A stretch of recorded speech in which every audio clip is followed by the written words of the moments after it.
sun. Whoa, lie in the sun. Now I've been to many places and won so many races. I was a child, yeah. But now my only when is now, and my only where is when I'm by your side. My friends are sitting laughing, but I just keep on laughing. They're knocking on my door, but I'm knocking them down. They say I'm acting crazy, but I just wanna lie in the sun. Lie in the sun, yeah.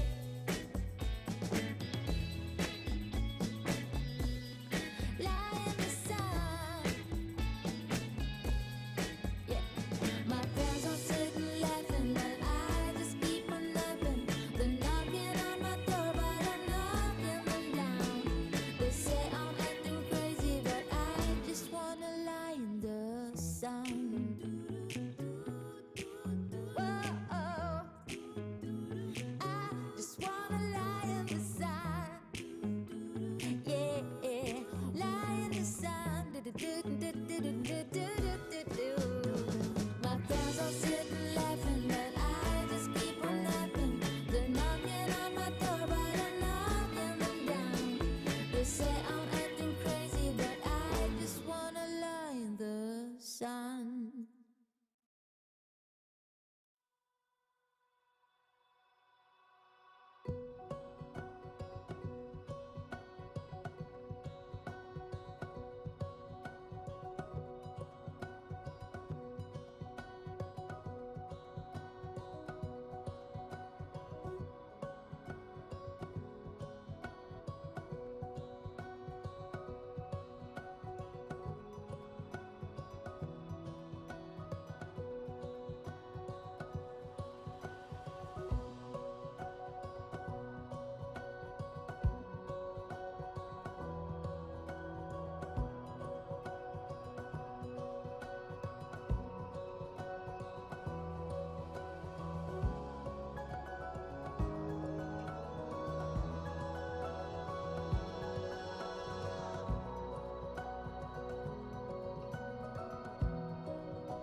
Ladies and gentlemen, we have very big honor to have you, Prime Minister Kallas from Estonia here, have a speech in this our Paasikivi society. It's very important that civil society has possibility to discuss about foreign defense policy, security policy. It's very important here in Finland that we hear also neighbors and understand what is happening in neighbors. It's your turn now. Floor is yours. Thank you.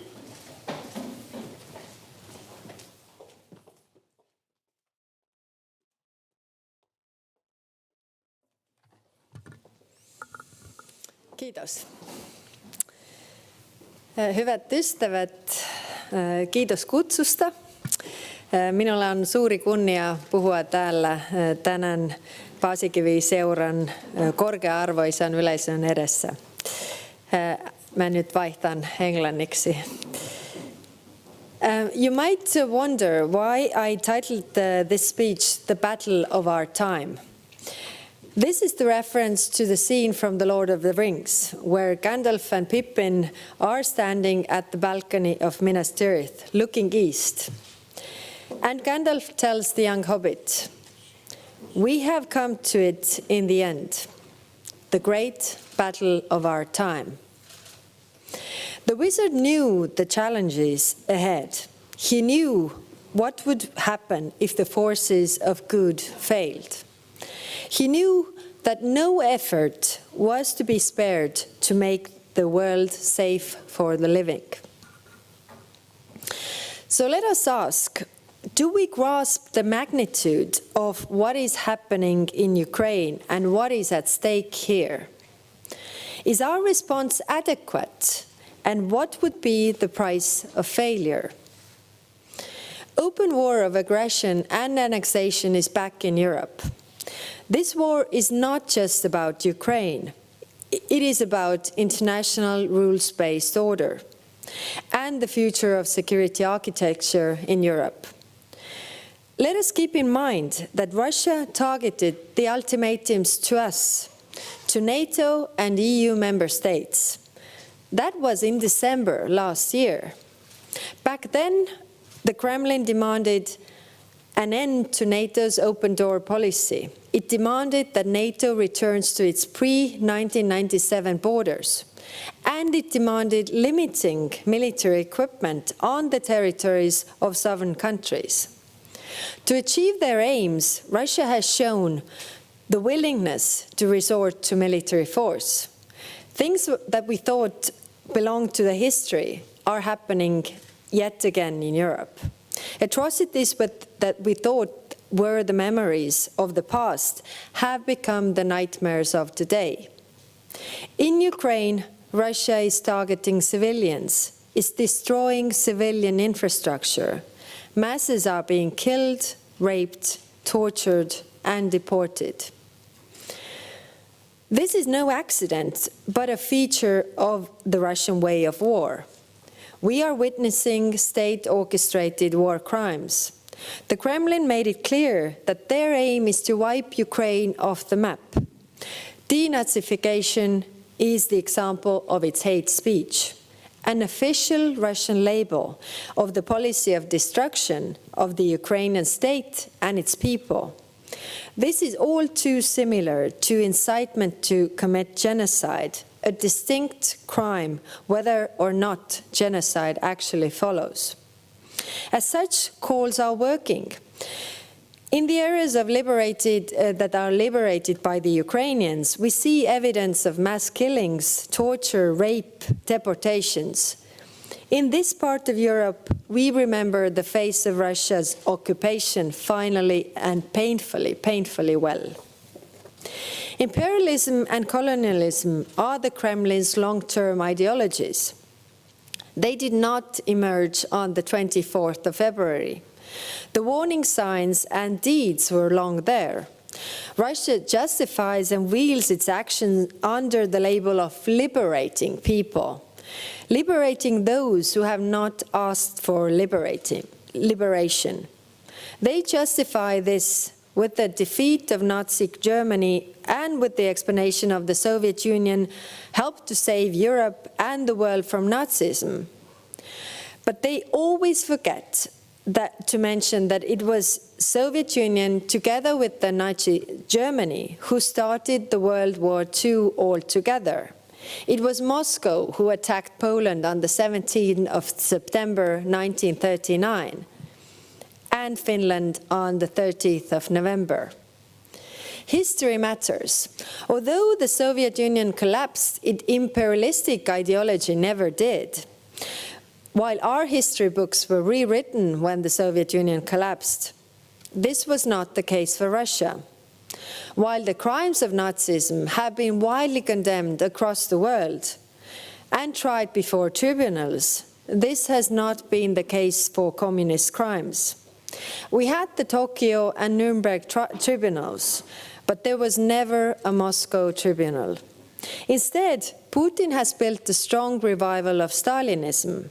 And as a result, the opinion polls tell us that 70% of Russians approve of Stalin and its policies. If people admire dictators, there is no obstacle of becoming one or submitting to one. If people's minds and eyes are shut to the past atrocities, there are no limits to committing new ones in the future. This is exactly what we see Russian soldiers doing right now in Ukraine. Ladies and gentlemen, Estonia has a border with Russia, so does Finland. We both have a long history with our mutual neighbor. Large countries can make mistakes and survive. For small ones, the margin of error is much smaller. The policy to stop Russian aggression in Ukraine is an existential matter to us. In the last century, Estonia and Finland had a very different experience with Russia's violent imperialism. I want to pay a tribute to Finland, who decided to fight in 1939. Finland lost a lot of territory and a lot of people, but you retained something sacred. You retained your statehood.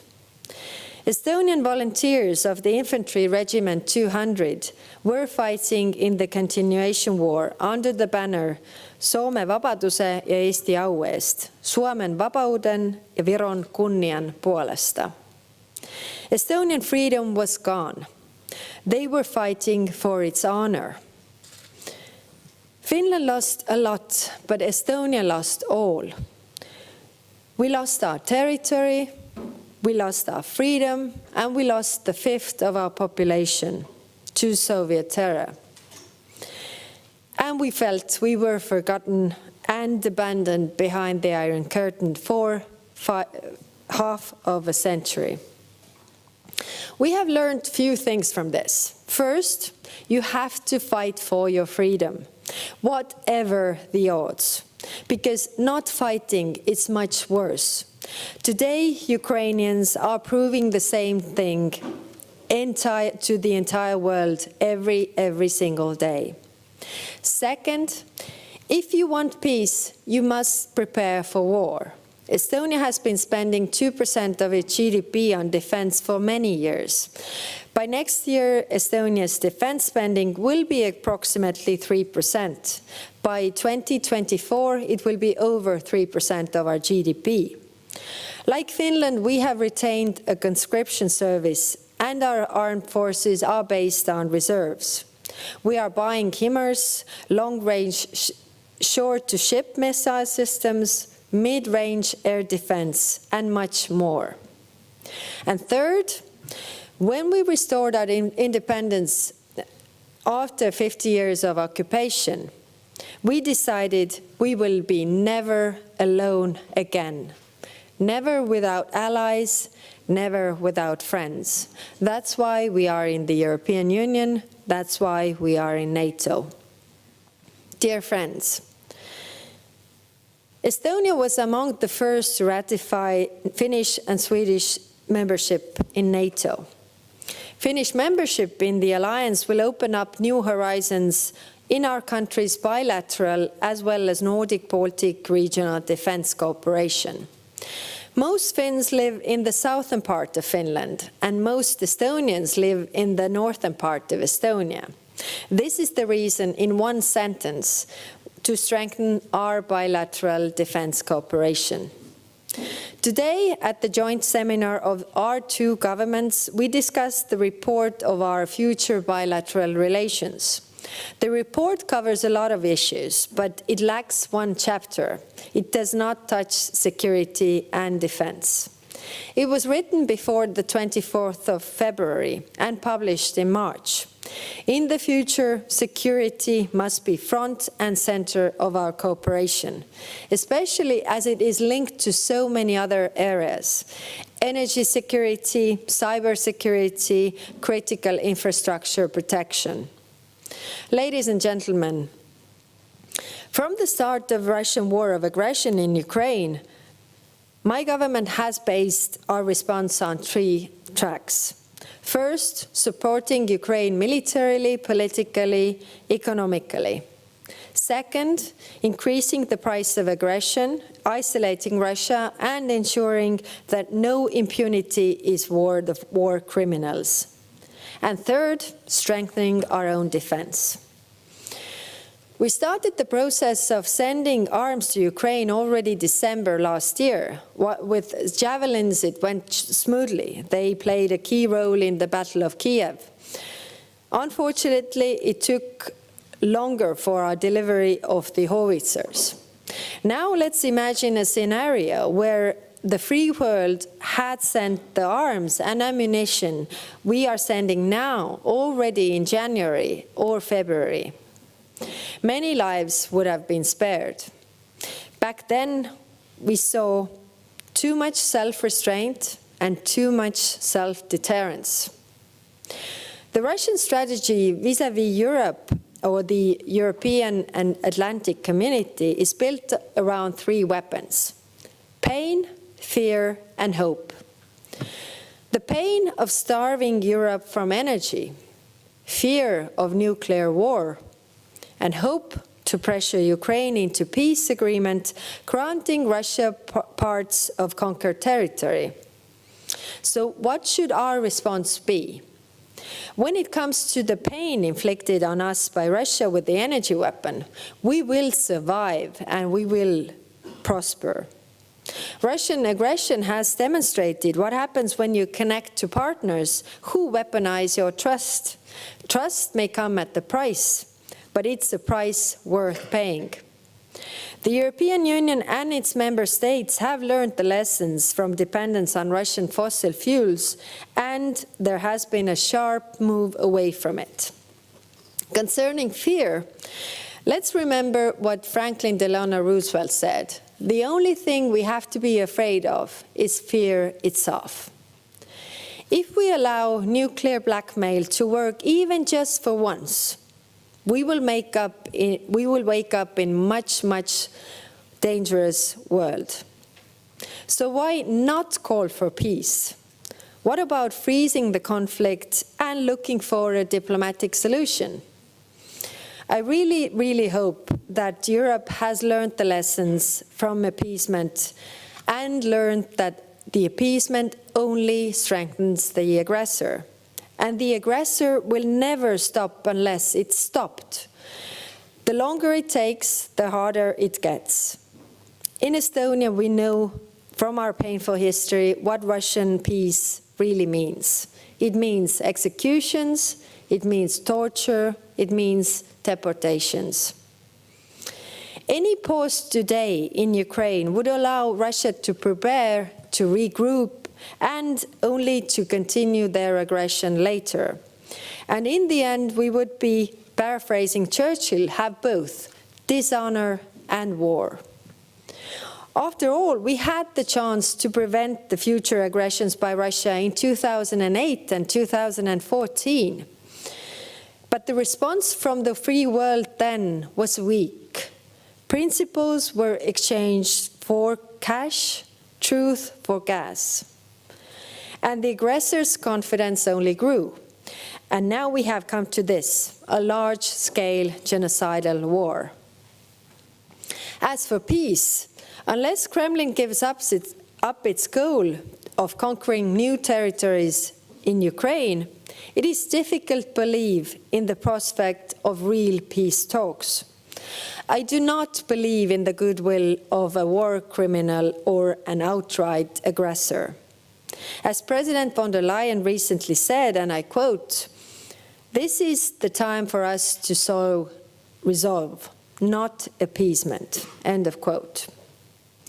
Ukraine has shown that this war is winnable, but it needs our support, military, political, moral, and economical. We need to be at the forefront of helping Ukraine integrate with the Euro-Atlantic community, and we should help Ukraine as an EU candidate country as much as possible. Ukraine needs to be rebuilt, and we must find a way to use Russia's frozen assets for this already now. Of course, strictly based on the rule of law. And we must support Ukrainians' path to NATO membership based on commitments made in Bucharest in 2008 and in Madrid in 2022. Ukraine's full post-war Euro-Atlantic integration is fundamental for its future and also essential for the European security architecture. The perpetrators of this war of aggression and other war crimes committed in Ukraine need to be brought to justice. The International Criminal Court has an important role here, but we need to also establish a separate tribunal for the crimes of aggression, as the International Criminal Court does not have the jurisdiction over this crime. The EU should play a leading role here. And finally, we should not take our attention away from strengthening our own defense. And we must not forget that Russia is also waging a hybrid war on us. Cyber war, energy war, information war. It hopes that high energy prices and flow of refugees will weaken public support to Ukraine and leave us with less resources to support it.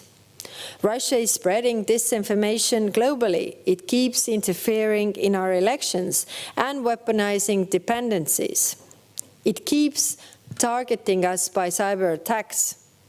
Freedom from Russian dependency also means freedom from Russian blackmail. Let me come back to the question I posed at the start. What is at stake in Ukraine? It is our own freedom we are protecting. It is the freedom from repressions, freedom from war crimes, freedom to decide over our own security arrangements and foreign policy direction. This freedom is not cost-free. Ukrainians are paying with their lives. We pay in euros and must keep repeating ourselves that gas might be expensive, but freedom is priceless. I will wrap up two short sentences I know you all agree with. Slava Ukraini and Suomi Naton.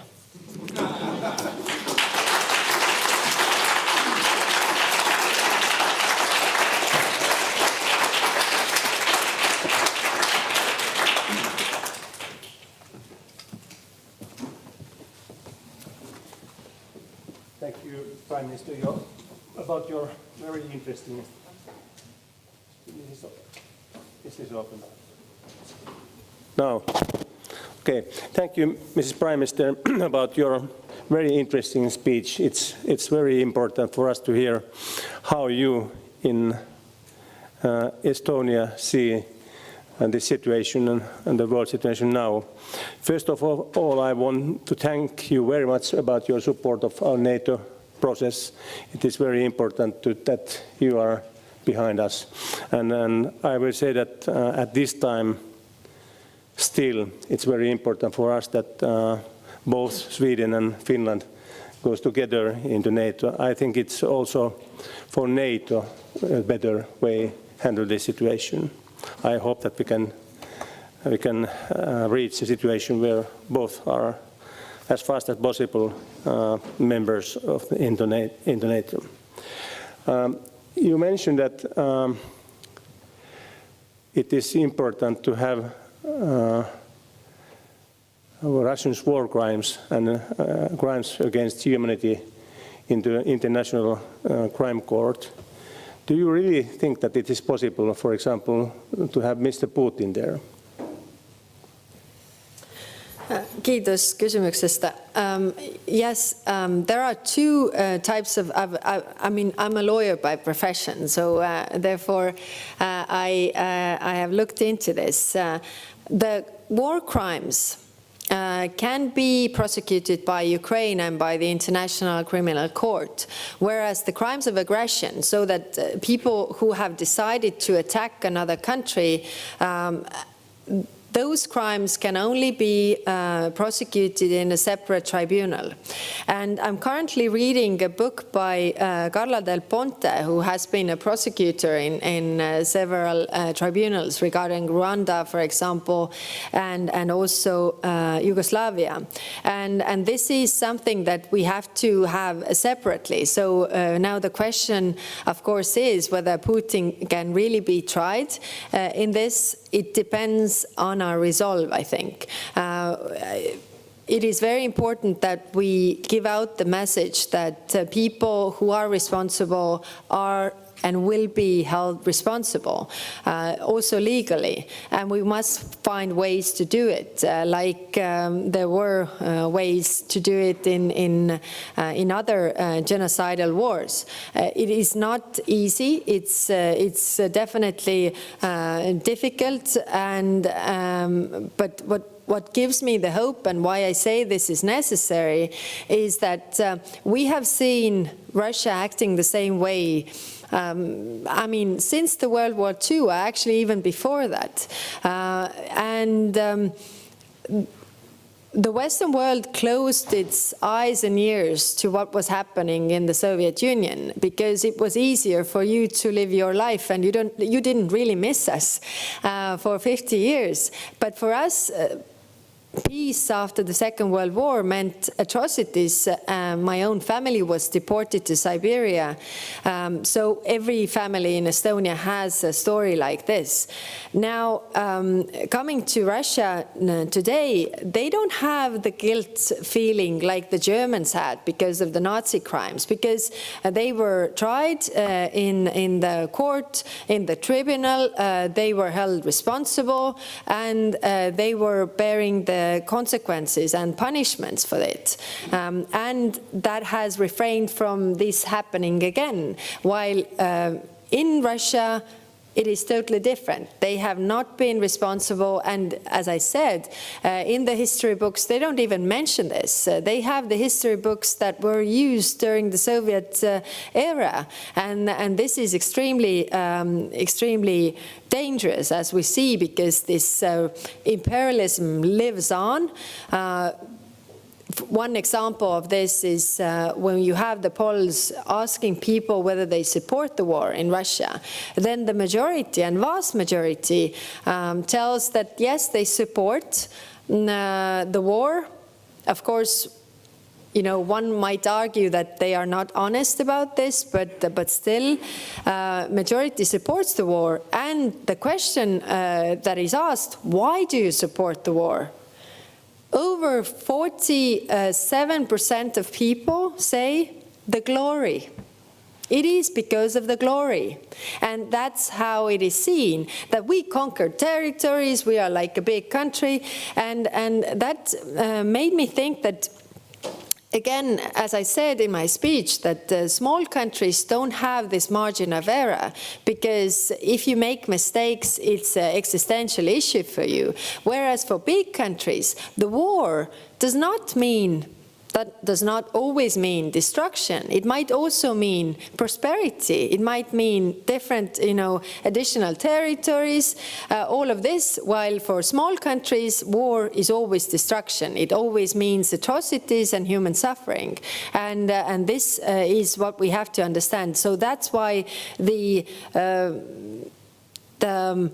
no impunity for the crimes of aggression is very important to show the international resolve regarding this, that if we have agreed in the international law that it is illegal to attack a sovereign country, then when somebody does, you are held responsible for this. I agree. I am also a lawyer as my profession. Now we have discussed after the aggression of Russia very much in Europe and Europe countries and European Union about the China situation, our independence or depends on China, and now we are pressing for European countries and other Western countries, Russia, to stop this aggression. But do you think that we need China, we need together India, that kind of countries? Is this possible without those countries to press to Russia to peace?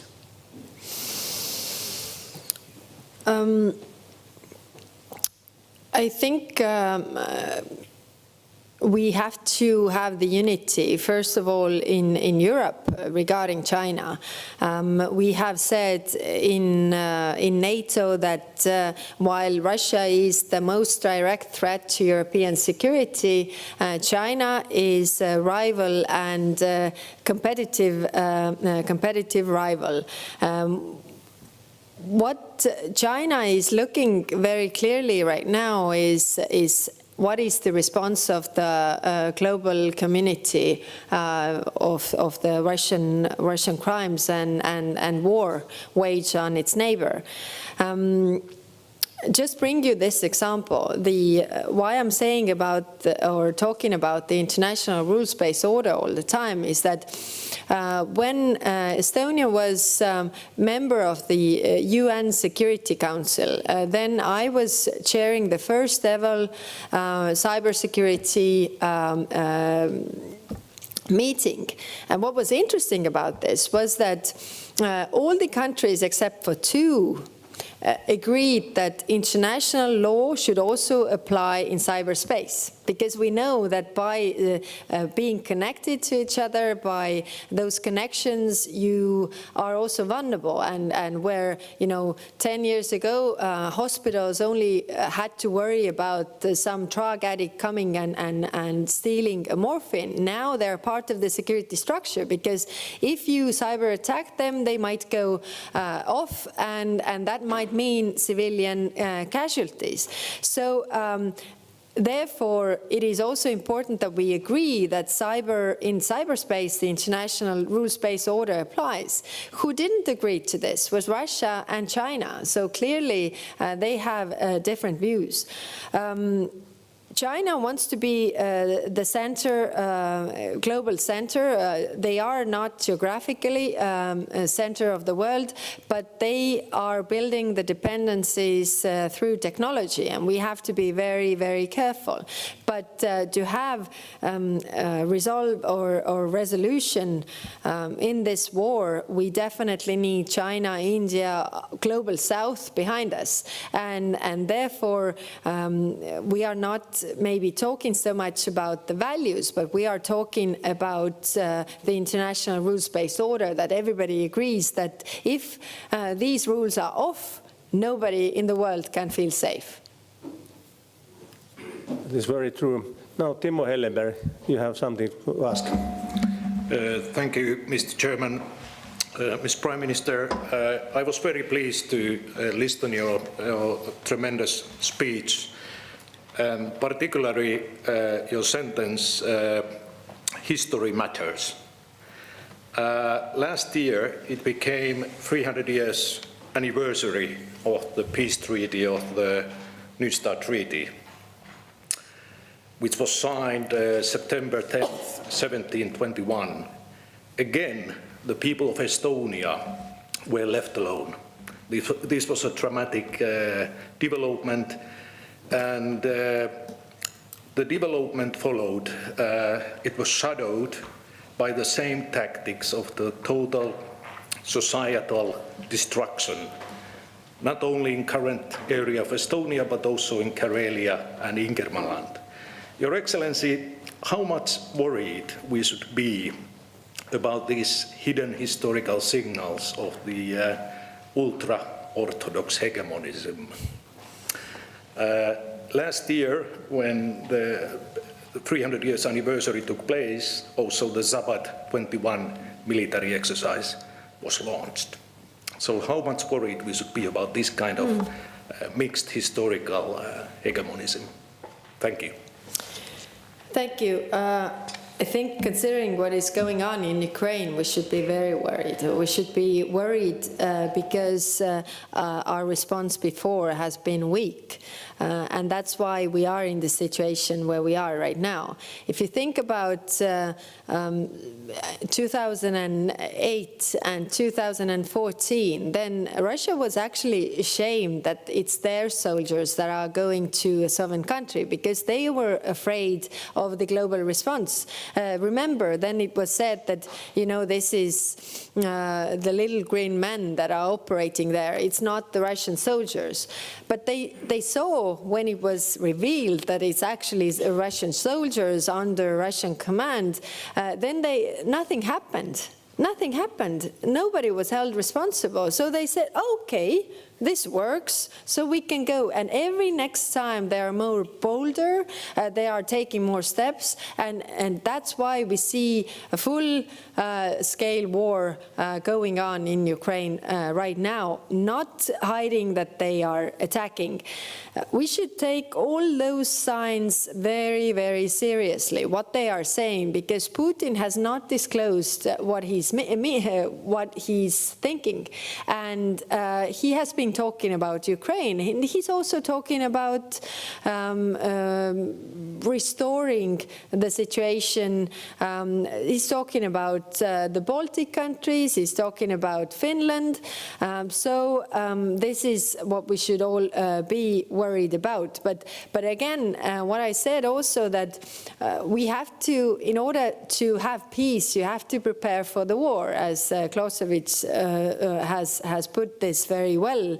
And this means that if we prepare ourselves to be strong enough, then the temptation to, take us is also much weaker. And what we also have to understand is that we have to talk about this as well, that we are strong, so we are not afraid of you, and make the decisions. And as I said before, it is also important how we react to this war. And this is dependent on what happens next. If we have a very strong response, there will be no next, and that's actually our goal. Thank you. And then Mr. Kopra, Member of Parliament of Finland. Thank you, Mr. Chairman, and thank you, Mrs. Kallas. I agree with your speech, with everything you have said. I was wondering, when you said about the leadership of Russia and what Russian people think about the war, and that 47% of them support it because of the glory. And this leads us to think that, okay, there will not be a sudden change in this mood, because if there's a coup in Moscow, if the leadership changes, still the people think the same way. And most likely the system will produce the same kind of leader to Putin's place whenever he goes away. And this means that the democratization of Russia is not in foreseeable future.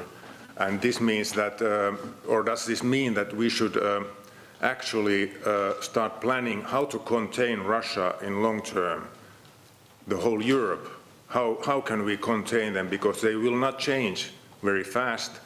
And should we join our efforts more decisively in the EU to develop a strategy how to contain Russia, and how could we get France and Germany decisively with this plan? Because sometimes it feels that they're not so much in this mess or so deep in this as Finland and Estonia are. Yes, a very, very good question.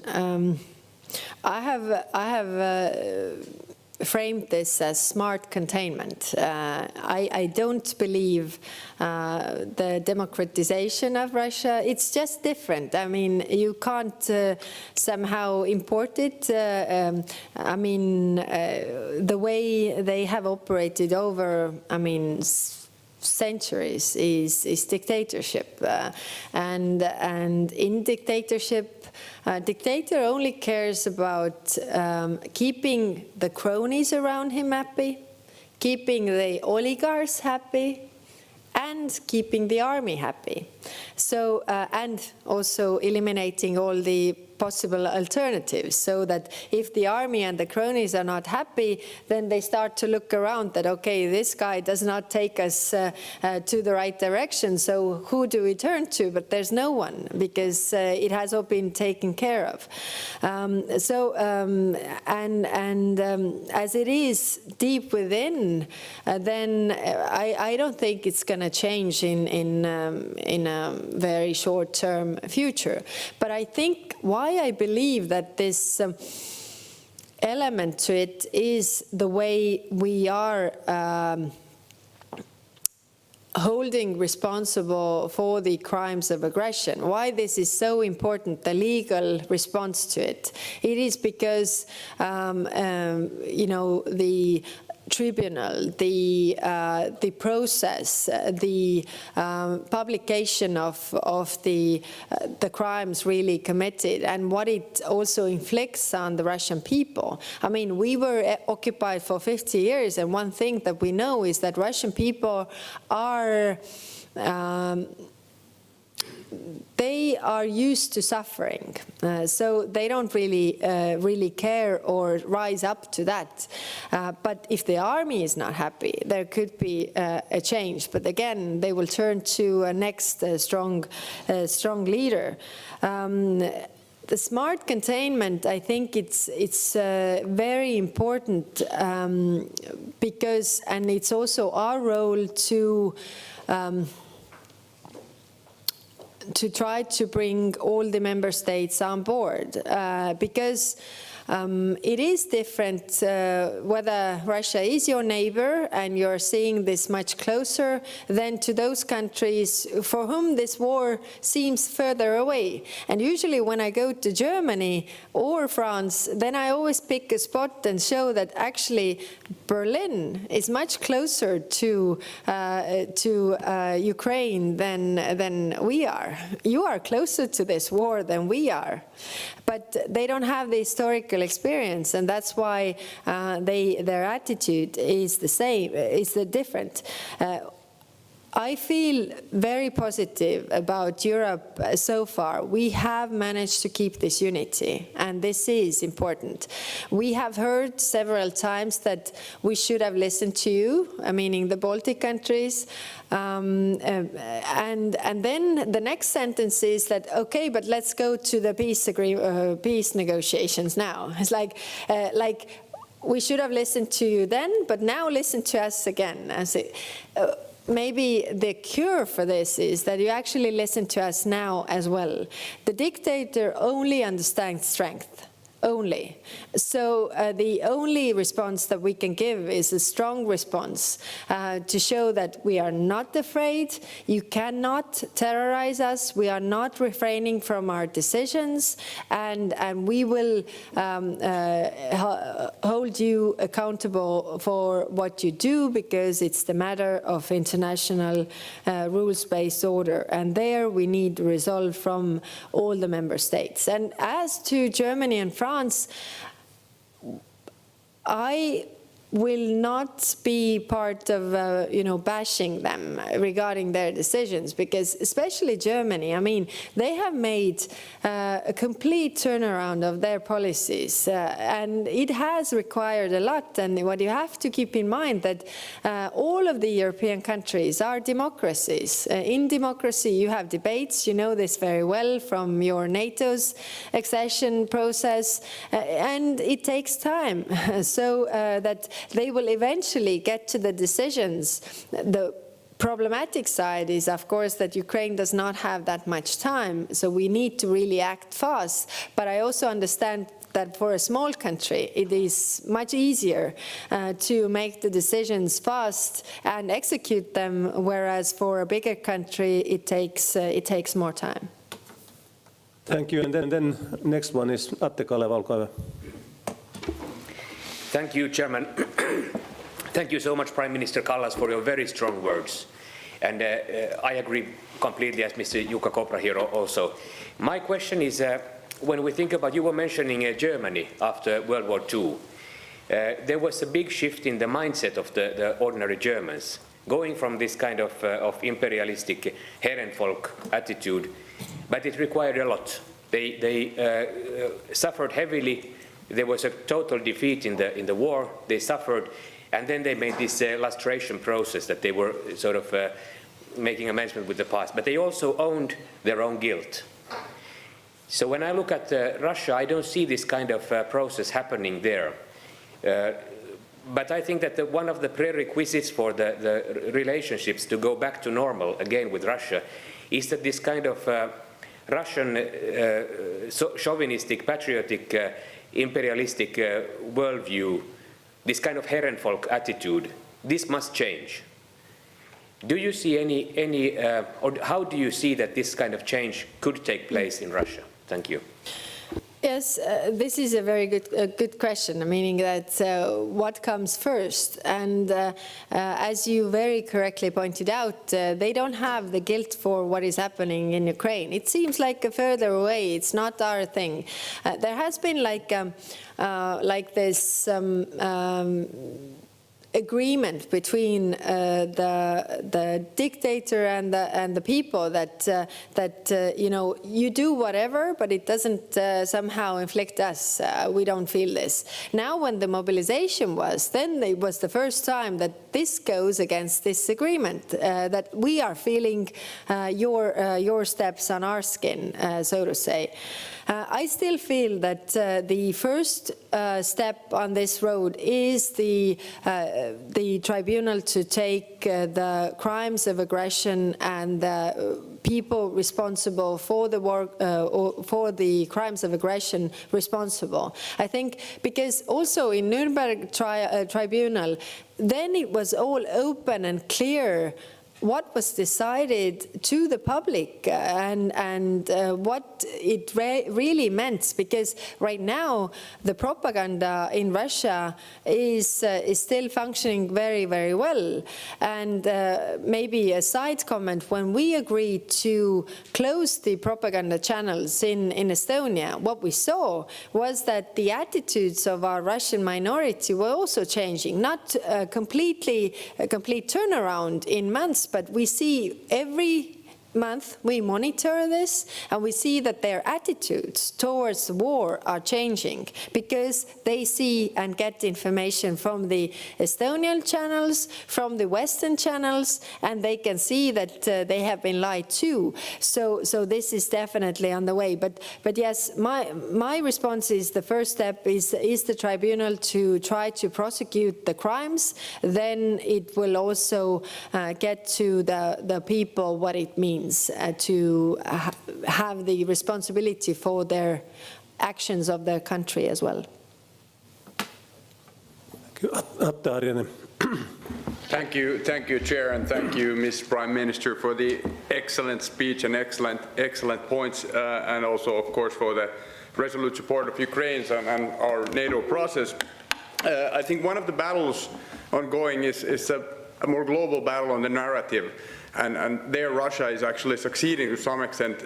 We see absentee votes in the UN, and we see the narrative of, like, cynical narrative of Russian way of portraying the war in Ukraine, gaining some ground in countries away from Europe, for example. Do you think that we're doing enough to fight this battle of the narratives and make sure that the global community as much as a whole could be united in this matter more than it is now? Thank you. A very good question. I have I have the comparison from the 2014. In 2014, I was a member of European Parliament, and I saw, I mean, in the European Parliament, you can very well see, because the people are directly elected from different member states, and all the different parties are represented there. And I saw, to my surprise, how this Russian narrative actually was much widely somehow taken up than what is really happening. And I saw there that what is so clear for us is not clear for all the other member states, because they have a different history. And for peace, for example, why there was this Minsk agreement and all of this is that the peace for majority of Europe, France, Germany, Italy, peace after the Second World War meant that those countries were building up their economies, the well-being of the people. I mean, lives were continuing. Whereas we also had peace, but we were occupied. And therefore, we were suffering atrocities, although there was peace. And this understanding, I think, it's not really widely known. We don't know so much about each other's history, and we should know much, much more. So this is something. I don't entirely agree with you that globally Russian narrative is winning, because even this voting yesterday, it was still the side of the majority was on the side that Russia has to pay reparations, although we have to find a way how to do it. But this was the response. So the narratives, they are very good at this. I agree with you, but we have to fight this all the time. I bring this example. We see all the time that Russia, gets something out, and then who takes this up? One example: the global hunger. Russia was the first to mention that there's going to be a global hunger if we don't lift the sanctions. There are no sanctions on the grains, on the cereals, no sanctions. But they were saying that it's a global hunger that's going to. And everybody is taking up this narrative. Although if I look at the numbers, if I look at the global grain production, and the share of Ukraine is like 2% of total global world grain production. So it can't cause a global hunger. But the narrative was living, and if you at the same time look what the Russian propaganda channels are saying, there was Margarita Simonyan who said that hunger is our last hope. They were so cynical to say that, we are using this hunger so that you would lift the sanctions. But again, we were still able to fight this narrative. And now we see the narrative coming from different places is that, okay, this war has been continuing for some time. Now sit down and negotiate. And this is all for the benefit of Russia, because they need a pause. Ukrainians don't need the pause. They need the pause to regroup, to get their act together, to move forward, and we should not give them that. And the other narrative that is flying is that, winter is coming, winter is going to be super hard on Ukraine, we have to agree on something. Again, the war started in winter. Ukrainians will survive. They are ready. The ones who are not ready are the Russians, so they need the pause. So we have to always be looking behind those ideas. And one more other point that we have to keep in mind, Russia is using the tactics that they have used for long. There was a Soviet foreign minister, Alexei Gromyko, who said that their negotiation tactics are based on 3 elements. First, you do not meekly ask, but demand something that has never been yours. Second, present threats, ultimatums. And third, do not give 1 inch in negotiations, because there will always be people in the West who will offer you something that you didn't have before, and in the end you will have 1/3 or even 1/2 of something you didn't have before, so it actually pays off. And this is from the start, when the threat was there that they're going to attack Ukraine. And then I had questions. So what should the West do in order to de-escalate? I mean, the West has not done anything for them to attack Ukraine. What should Ukraine give so that it would de-escalate? I mean, they are not the ones attacking Russia. They have been attacked. They are defending their home. And again, what should we give so that Russia could save their face? I mean, don't worry about their face, because they have propaganda channels. I mean, they could go on TV and say that great success, Ukraine didn't invade Russia, so we won this war. And they will be just fine with this, because people will believe. Thank you. Thank you. Now it's possible for one question. If there is coming not from audience, I ask one little small question. Just one. Okay, you. So I'm a young teenager, and your speech was really touching for me. So I want to ask, what's your message to us teenagers and children who are scared and even hopeless about this situation in Ukraine? Thank you. Could you say, Valtteri, your whole name?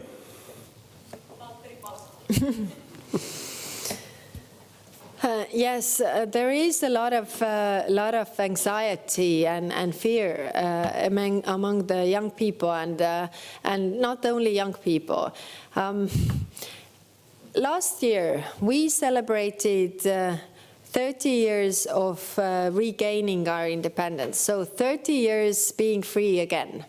And as a prime minister, I asked the teenagers to write me letters regarding this time, what they think about this time 30 years back, how they see Estonia right now.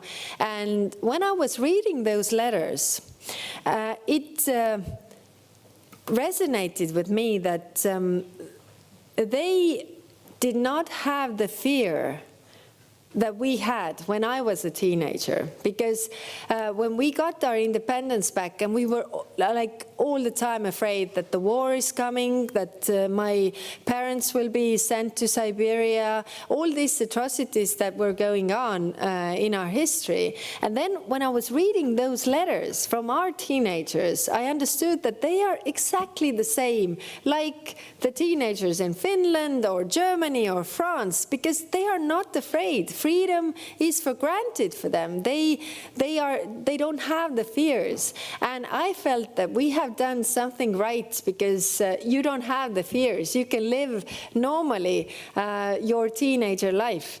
And now this is back again. And the only thing we as adults can do is to be very strong in this response, and to say that actually right now we don't have anything to be afraid of if we are very strong in our response. We are investing in our defense. Finland, Estonia, a lot of European countries. And we are investing in defense so that it would never be needed, because we would not be attacked. So I'm sorry that I can't take your fears and anxiety away totally, but I promise you that we do our utmost so that the war will not expand in any way. Thank you. Okay. Thank you very much about this interesting and important time. There have been very interesting questions and very interesting answers from you. Thank you very much. I turn my question in the next time. Okay. Thank you. Kiitos.